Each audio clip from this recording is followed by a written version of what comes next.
பொதுவாக நம்ம எல்லாருக்குமே ஹில் ஸ்டேஷன்னா ரொம்ப பிடிக்கும். அதுவும் இந்த கோடை காலத்தில் ஹில் ஸ்டேஷன்னா எல்லாருக்குமே ரொம்பவே பிடிக்கும். சென்னையிலேருந்து ஜஸ்ட் 4 ஹவர்ஸ் டிரைவில் இருக்க ஒரு அழகான இயற்கை சூழல் நிறைந்த குட்டியான ஒரு ஹில் ஸ்டேஷன் தாங்க ஏலகிரி. ஒரு 2 நாள் ஸ்டே கண்டிப்பாக எல்லாருக்குமே போதும் இங்குள்ள பகுதிகளை பார்க்குறதுக்கு. இந்த வீடியோவில் பர்டிகுலராக ஏலகிரியில் நிறைய இயற்கை சூழல் மிகுந்த ட்ரக்கிங் பண்ணலாம், பார்க்ஸ் இருக்குது, கிட்ஸ் என்டர்டெயின்மெண்ட் இருக்குது, போட்டிங் பண்ணலாம். இந்த பர்டிகுலர் வீடியோவில் நான் சொல்ல போகிறது பார்த்திங்கன்னா ஏலகிரியில் இருக்க முக்கியமான கோயில்கள். ஆமாங்க, மலைவாழ் ஸ்தலத்தில் ரொம்ப ரம்மியமான இயற்கை சூழல் மிகுந்த அமைதியான இடத்துல இருக்க 3 கோயில்களை பற்றி தாங்க இந்த வீடியோவில் பார்க்க போகிறோம். இந்த கோயில்கள் எல்லாமே ரொம்ப பிரபலமானது. கூகுள் மேப்பில் ஈஸியாக ஆக்சஸ் பண்ணலாம்.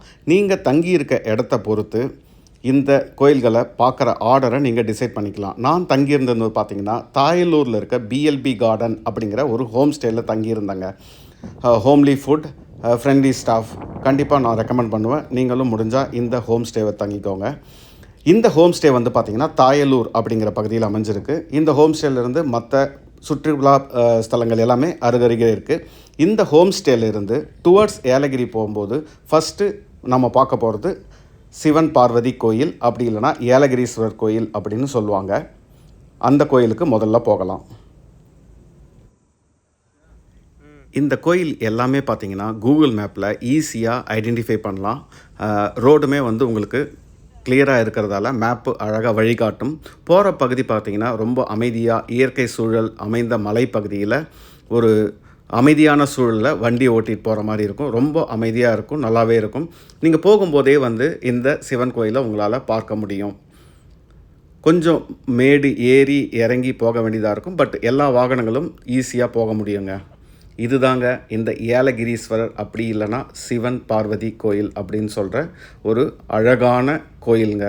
மினிமம் ஒரு 1/2 hour to 1 hour கண்டிப்பாக ஸ்பெண்ட் பண்ண உங்களுக்கு பிடிக்கும். ரொம்ப அமைதியாக இருக்கும். இந்த கோயிலோட ஓப்பனிங் டைம் பார்த்திங்கன்னா மார்னிங் 7 to ஆஃப்டர்நூன் 1 o'clock. அதுக்கப்புறம் 3 to 7 PM. நடுவில் ஒரு 2 hours தாங்க பிரேக்கு. மற்ற டைம் காலையில் 7லேருந்து ஈவினிங் 7 வரைக்கும் கோயில் திறந்திருக்கு. ரொம்ப அழகான கோயில்.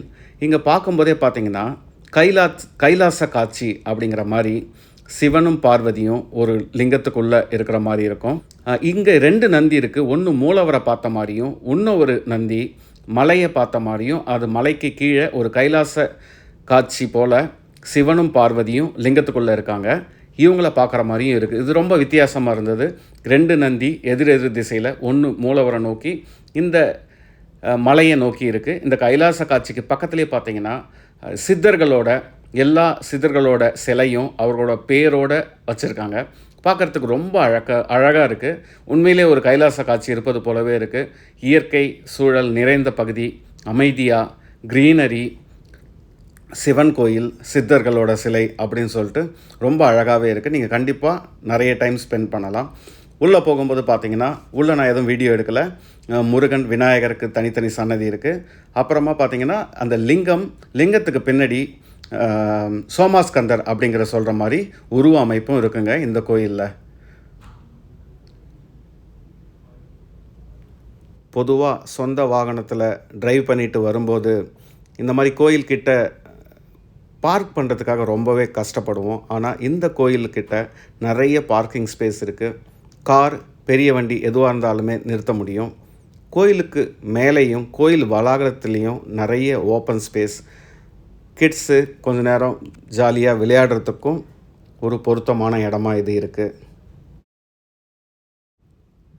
மேகங்கள் கோயிலை சுற்றி உள்ள மலைகள் மீது தவழ்ந்து போகிறத பாருங்கள், எவ்வளோ அழகாக இருக்குது அப்படின்ட்டு. கோயில் டைமிங் பார்த்திங்கன்னா மார்னிங் 7 to ஈவினிங் 7. அதில் 1 to 3 மட்டும் ஒரு பிரேக்குங்க. ஏலகிரீஸ்வரர் சிவன் பார்வதி டெம்பிள். அடுத்து நம்ம பார்க்க போகிறது சிவன் கோயிலிருந்து மெயின் ரோடு வந்துட்டு டுவர்ட்ஸ் ஏலகிரி போகும்போது ஸ்டெர்லிங் ரெசார்ட் ஒன்று வருங்க. அங்கேருந்து ரைட் சைடு எடுத்திங்கன்னா இந்த முருகர் கோயிலை நீங்கள் அடையலாம். கூகுள் மேப்லேயும் ஈஸியாக உங்களால் லொக்கேட் பண்ண முடியும், ஈஸியாக வரலாம்.